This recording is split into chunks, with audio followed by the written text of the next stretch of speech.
धरती पे तेरा ठिकाना नहीं, तेरा बसेरा है चमन।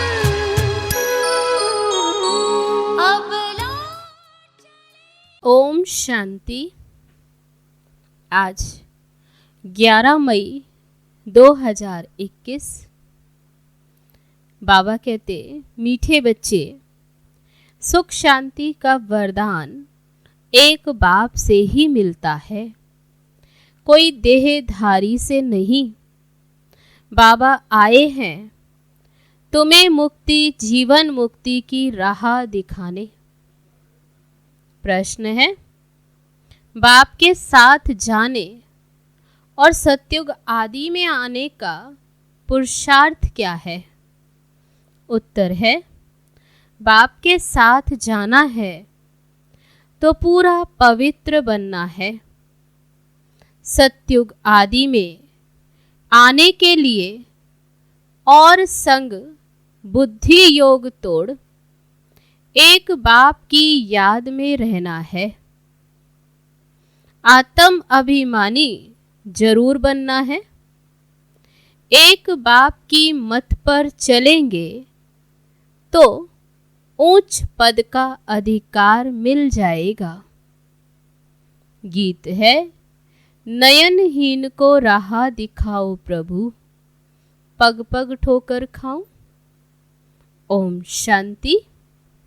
ये गीत किसने गाया?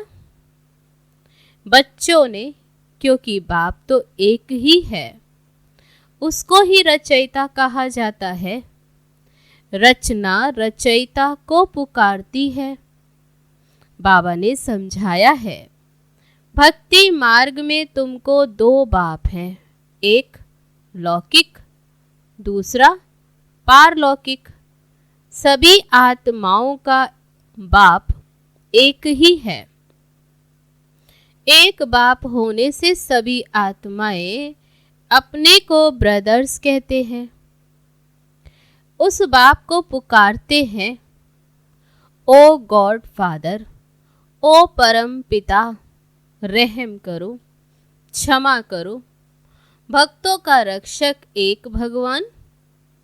पहले पहले तो ये समझाना चाहिए कि हमको दो बाप हैं।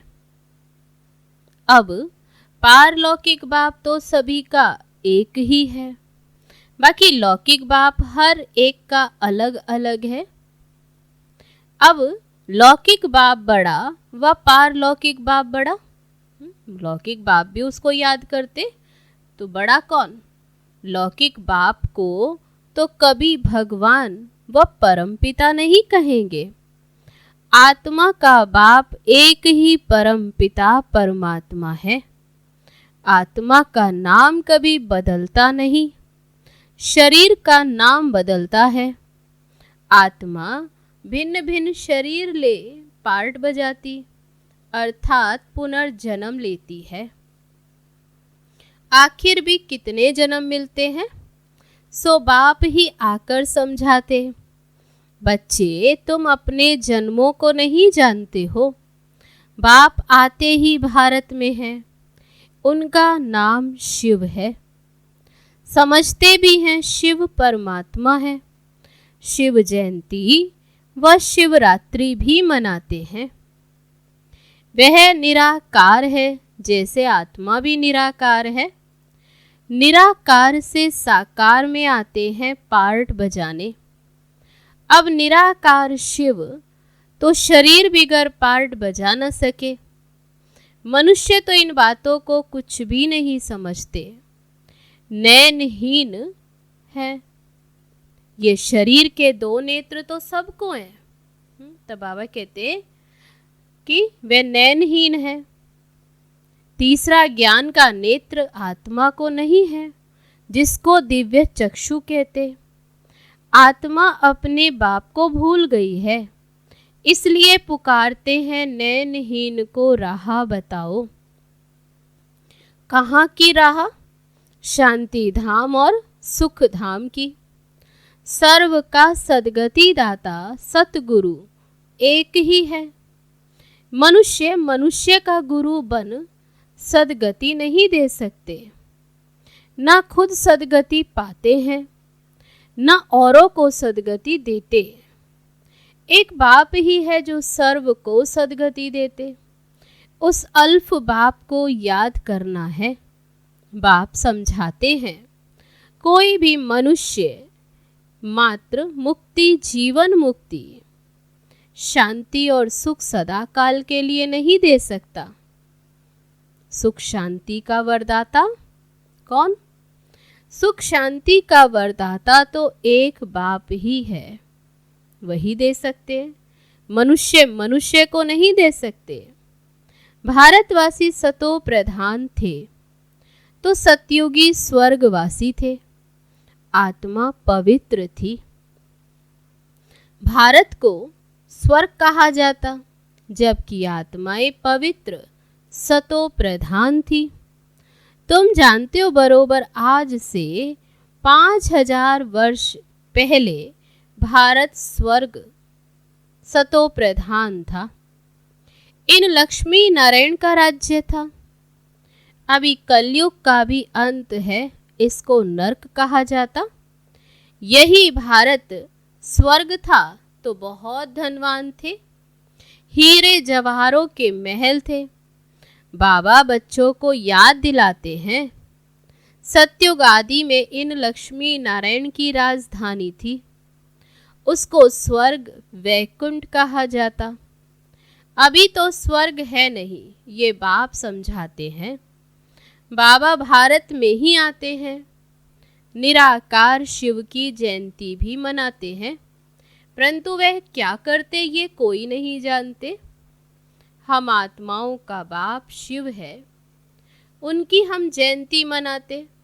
बाप की बायोग्राफी को भी नहीं जानते। गाया भी जाता, दुख में सिमरन सब करे, पुकारते हैं ओ गॉड फादर रहम करो। हम बहुत दुखी हैं क्योंकि यह रावण राज्य है। वर्ष वर्ष रावण को जलाते हैं ना, परंतु ये किसको भी पता नहीं कि 10 शीश वाला रावण क्या चीज है। हम उनको जलाते क्यों हैं? ये कौन सा दुश्मन है जो उनकी एफिजी बनाए जलाते? भारतवासी बिल्कुल नहीं जानते, क्योंकि ज्ञान का तीसरा नेत्र नहीं है। तब तो राम राज्य मांगते हैं। कहते राम राज्य मिले, राम राज्य हो जाए। 5 विकार यहाँ स्त्री में, 5 विकार पुरुष में, इसलिए इसको रावण संप्रदाय कहा जाता। यह रावण 5 विकार ही बड़े से बड़ा दुश्मन है, जिसका एफिजी बनाए जलाते। हर वर्ष पुतला बनाकर जलाते। भारतवासियों को ये पता नहीं पड़ता कि रावण है कौन जिसको जलाते हैं। ये रावण राज्य कब से शुरू हुआ ये भी किसी को पता नहीं। बाप समझाते हैं राम राज्य सतयुग त्रेता और रावण राज्य द्वापर कलयुग।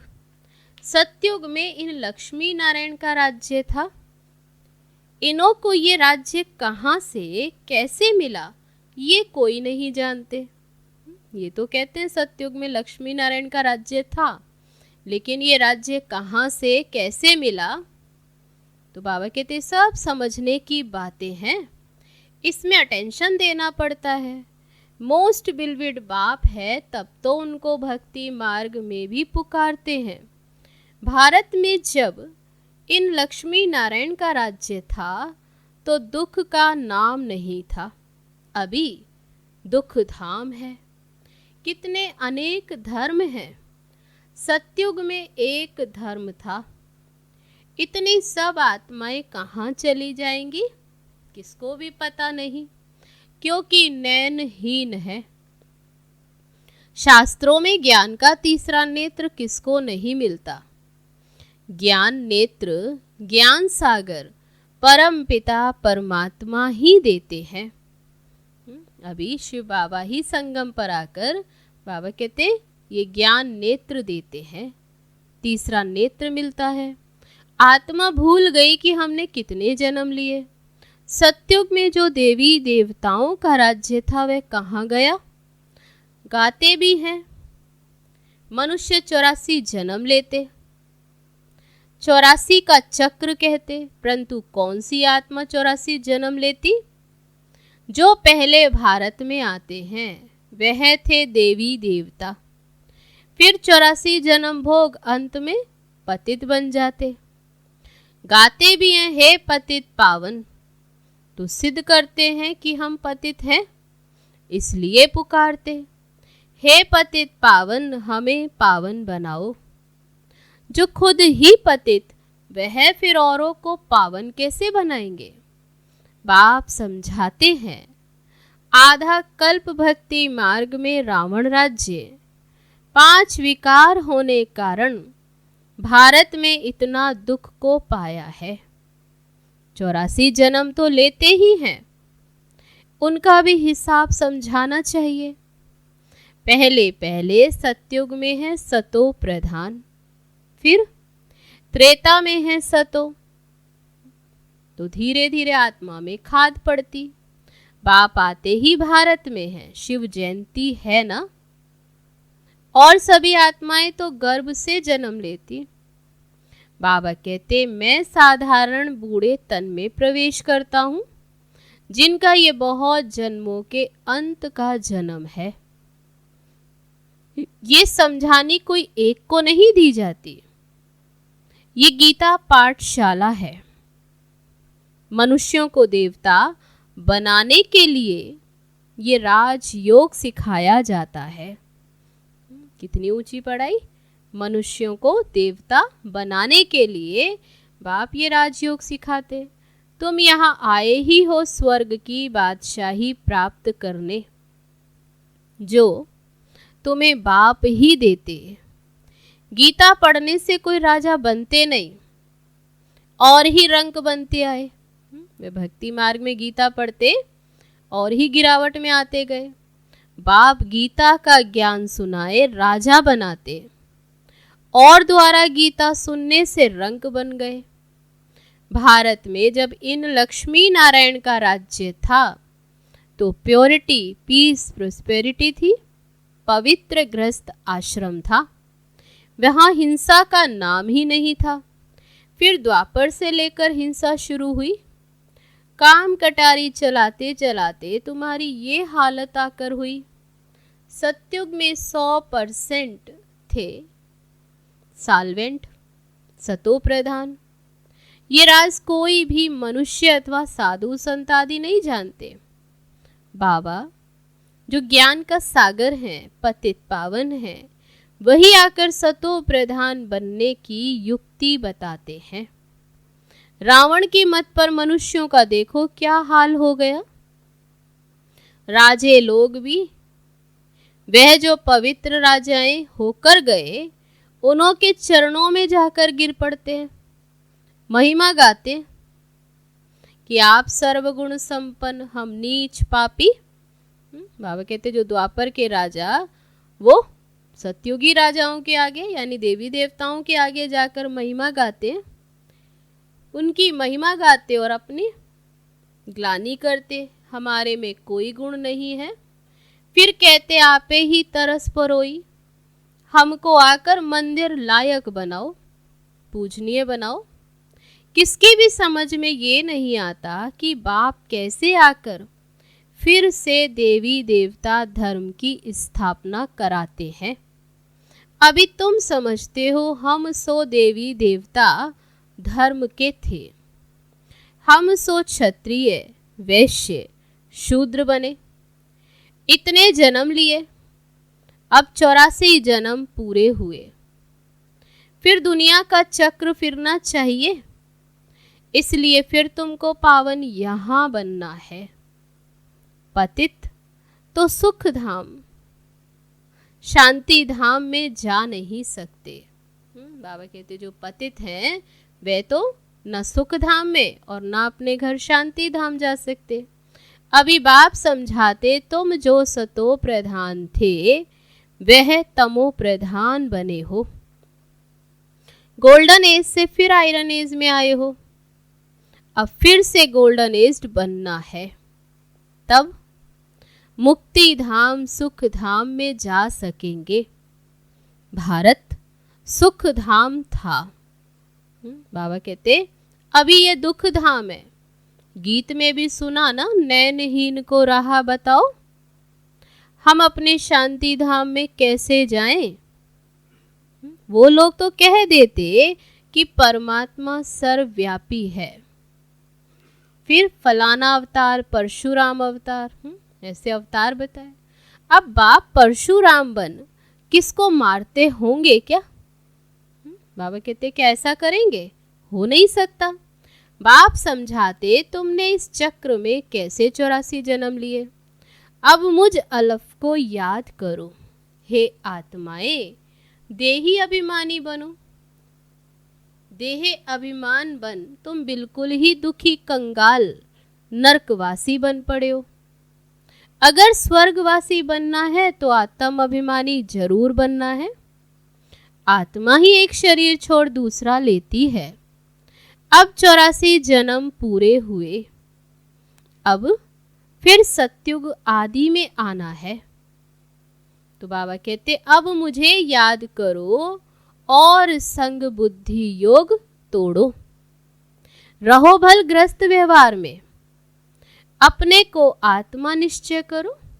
आत्मा एक शरीर छोड़ दूसरा लेती है। आत्मा एक शरीर, ये वस्त्र है जो छोड़ती है और दूसरा लेती। तो बाबा कहते अभी देही अभिमानी बनना है, मुझे याद करो तो ये खाद सब जल जाएगी और तुम पवित्र बन जाएंगे। फिर मैं सब बच्चों को ले जाऊंगा। अगर मेरी मत पर नहीं चलेंगे तो फिर इतना ऊंच पद नहीं पाएंगे। इन लक्ष्मी नारायण का ऊंच पद है। जब इन्हों का राज्य था तब और कोई धर्म नहीं था।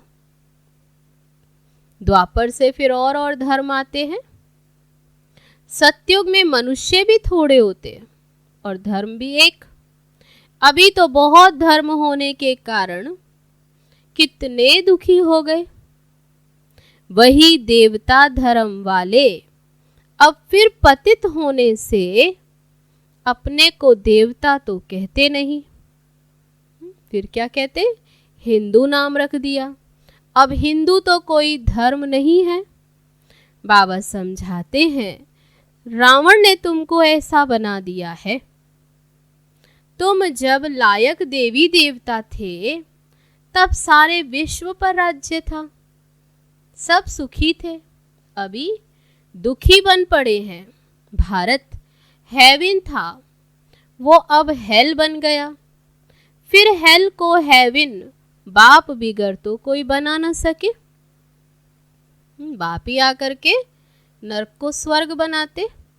देवताओं को संपूर्ण निर्विकारी कहा जाता है। यहाँ के मनुष्य तो संपूर्ण विकारी हैं। इसको कहा जाता पतित। भारत शिवालय था, शिव बाबा की स्थापना की हुई थी। बाबा स्वर्ग बनाते और रावण नरक बनाते। रावण श्राप देते और बाबा 21 जन्मों के लिए वर्षा देते हैं। अब तुम हर एक बाप को ही याद करो। बाबा श्रीमत देते बच्चे तुम हर एक अब बस बाप को ही याद करो। कोई भी देहधारी को नहीं, देहधारी को भगवान नहीं कहा जाता। भगवान तो एक ही है। बाप तो बेहद का वर्षा देते और रावण श्रापित बना देता। इस समय भारत श्रापित है, बहुत दुखी है। अब इस रावण पर जीत पानी है। गाया भी जाता दे दान तो छूटे ग्रहण। वो लोग तो बाबा कहते ग्रहण लगता है पृथ्वी पर परछाया पड़ जाता। वो लोग कहते ग्रहण पड़ा, तो बाबा कहते वो ग्रहण जो भी लगता वह तो पृथ्वी का परछाया है। अब बाबा कहते तुम्हारे ऊपर तो 5 विकारों रूपी रावण का ग्रहण है। कोई वह ग्रहण की बात नहीं, अभी ग्रहण है 5 विकारों का। ये 5 विकार दान में देने की बात है। तो बाबा कहते पहले तो दान दो कि हम कभी विकार में नहीं जाएंगे। ये काम कटारी ही मनुष्यों को पतित बनाती है। इसलिए बाबा कहते इन विकारों का दान दे दो तो ग्रहण छूटे। अच्छा, मीठे मीठे सिक्की लदे बच्चों प्रति माता पिता बाप दादा का याद प्यार और गुड मॉर्निंग। रूहानी बाप की रूहानी बच्चों को नमस्ते। हम रूहानी बच्चों की रूहानी बाप दादा को नमस्ते नमस्ते। ओम शांति। अब है धारणा के लिए मुख्य सार। पहली पॉइंट, बाप जो नॉलेज देते हैं उसे पूरा अटेंशन देकर पढ़ना है। ज्ञान के तीसरे नेत्र से अपने 84 जन्मों को जान अब अंतिम जन्म में पावन बनना है। दूसरी पॉइंट, रावण के श्राप से बचने के लिए एक बाप की याद में रहना है। 5 विकारों का दान दे देना है। एक बाप की मत पर चलना है। अब है आज का वरदान।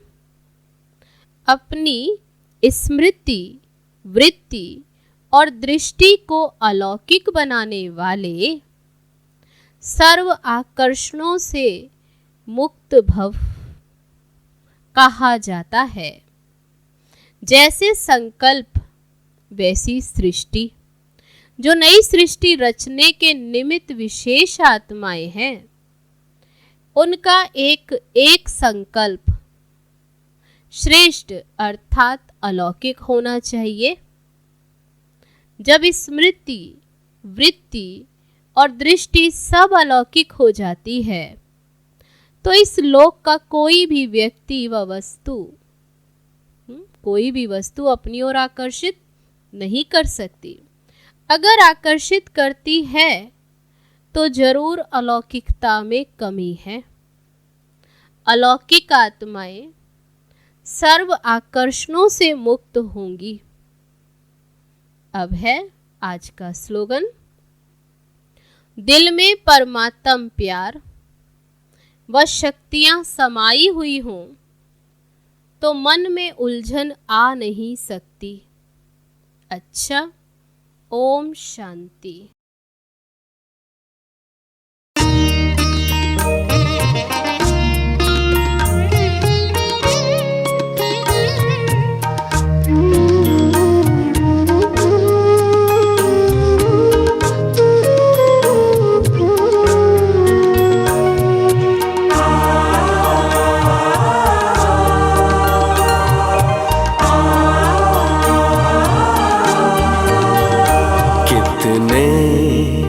भाग्यवान हम, भगवान हमसे मिलने आते।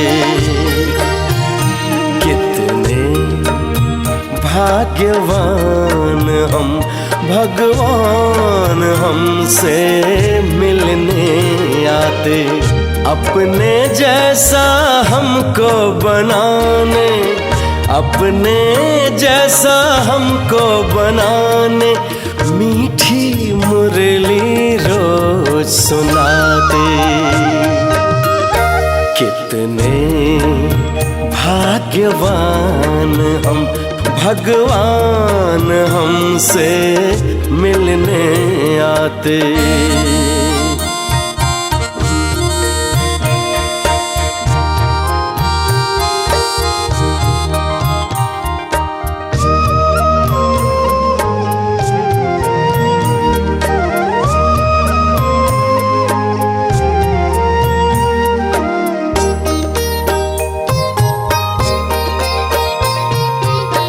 अनजान थे, अज्ञानी थे, फिर भी था हमें बड़ा अभिमान। पहचान दिया कौन है हम, देकर आदि अंत का ज्ञान कर्मों को